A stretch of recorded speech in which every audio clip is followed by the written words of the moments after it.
আসসালামু আলাইকুম। Real village cooking চ্যানেলে সবাইকে ওয়েলকাম জানাচ্ছি। আজকে আমি বানাবো লিফাফা পরোটা। এখানে নিয়ে নিয়েছি পেঁয়াজ কুচি, একটা ছোট সাইজে পেঁয়াজ কুচি করে নিয়েছি, দিয়ে দিলাম। এখানে দিয়ে দিচ্ছি ধনেপাতা কুচি, ক্যাপসিকাম কুচি এবং একটা কাঁচা লঙ্কা কুচি, সামান্য গাজর, গোলমরিচের গুঁড়ো দিয়ে দিলাম, লবণ দিয়ে দিচ্ছি হাফ চামচ, নিয়ে নিয়েছি এখানে আমি অয়েল 2 চামচের মতো। আর আমি ভেজিটেবলগুলো দিয়ে দিলাম, একটু নাড়াচাড়া করে নিচ্ছি।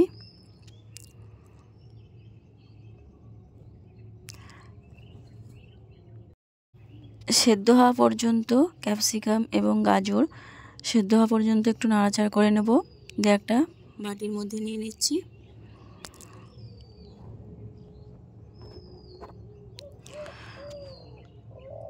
একটা বাটির মধ্যে নিয়ে নিয়েছি, একটু ঠান্ডা করে নেব।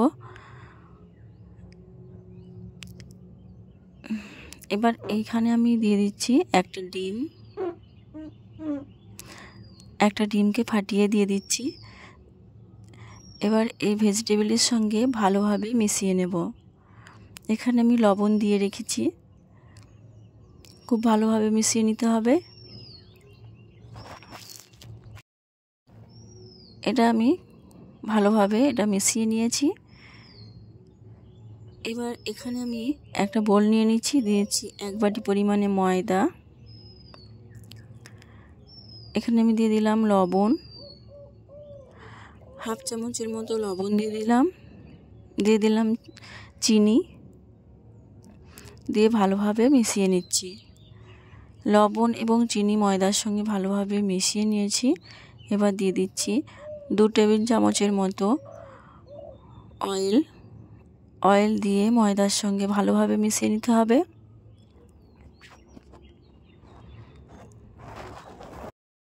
অয়েল দিয়ে ময়দার সঙ্গে খুব ভালোভাবে এইভাবে হাত দিয়ে অয়েলটা ময়দার সঙ্গে ভালোভাবে মিশিয়ে নিতে হবে। এইভাবে খুব ভালোভাবে ময়দার সঙ্গে অয়েলটা মেশানোর পর এখানে দিয়ে দিচ্ছি আমি হালকা কুসুম গরম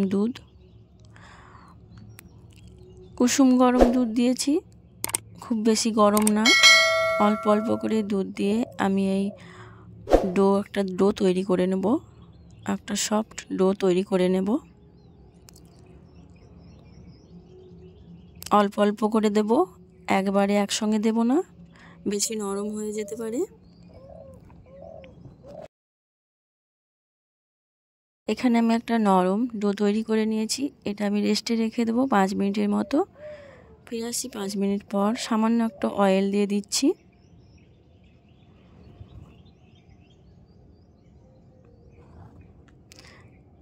এবার আমি এই ডো এখান থেকে একটু ভালোভাবে একটু মথে নিচ্ছি।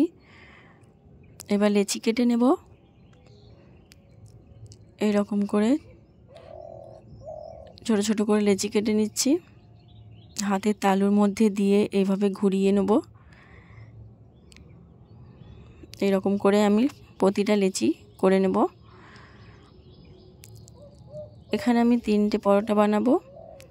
এবার আমি এগুলোকে বেলে নেব। সামান্য ময়দা দিয়ে দিলাম, ময়দা দিয়ে আমি একটা রুটির মতো করে বেলে নিচ্ছি। খুব বেশি পাতলাও নয় আর খুব বেশি মোটাও নয়, রুটির মতো করে বেলে নিতে হবে।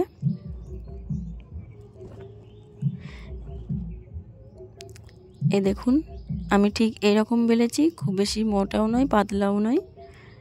এবার আমি যে মিশ্রণটা বানিয়ে রেখেছি ডিম এবং ভেজিটেবলের, সেই মিশ্রণটা মাঝ বরাবর আমি 2 চামচের মতো দিয়ে দিলাম। এবার ধারে ধারে একটু জল লাগিয়ে নিচ্ছি। সামান্য করে একটু জল দিয়ে দিলে এটা ভালোভাবে সেট হয়ে যাবে। এইভাবে লাগিয়ে দিলাম। এবার এক সাইড থেকে এইভাবে ফোল্ড করব আর অপর সাইড থেকে এইভাবে ফোল্ড করে নেব। এবার এই সাইড থেকে এইভাবে ফোল্ড করে দিচ্ছি আর ঠিক একইভাবে অপর সাইড থেকে এইভাবে ফোল্ড করে দেব। হালকা করে প্রেস করে দিচ্ছি যাতে ভালোভাবে সেট হয়ে যায়। এই দেখুন,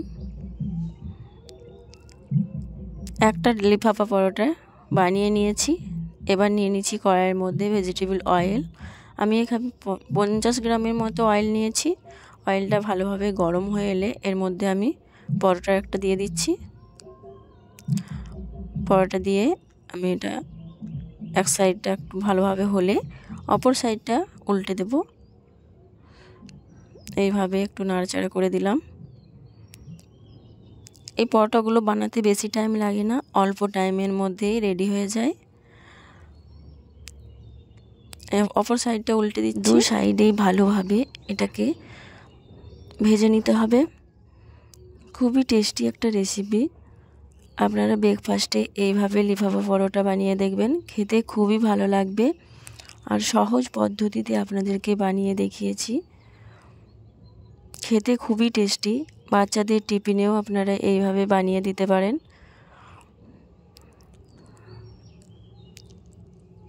খুবই মুচমুচে এবং ক্রিস্পি এই লিফাফা পরোটা।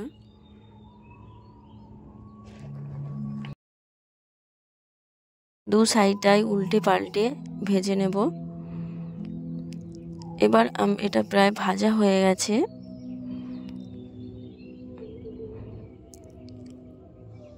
এই দেখুন খুব সুন্দরভাবে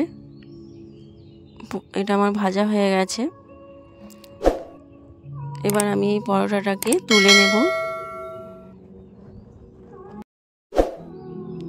এই পরোটাগুলো অয়েলের মধ্যে ভালোভাবে একটু ভেজে নিলে খাবার সময় এত মুচমুচে হয় আপনারা বিশ্বাসই করতে পারবেন না। খুব মুচমুচে এবং ক্রিস্পি। আমি একটা প্লেটের মধ্যে পরোটাগুলো ভেজে নিয়েছি। এই দেখুন লিফাফা পরোটা খুব সহজ পদ্ধতিতে বানিয়ে দেখিয়েছি। আপনারা ব্রেকফাস্টে আপনারা এইভাবে বানিয়ে খেতে পারেন।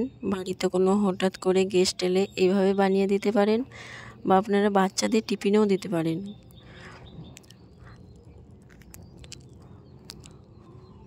চাটনির সঙ্গে বা মাংসের সঙ্গে খেতে খুবই ভালো লাগবে। এই দেখুন আমি একটা ভেঙে দেখাচ্ছি কতটা নরম এই পরোটাটা।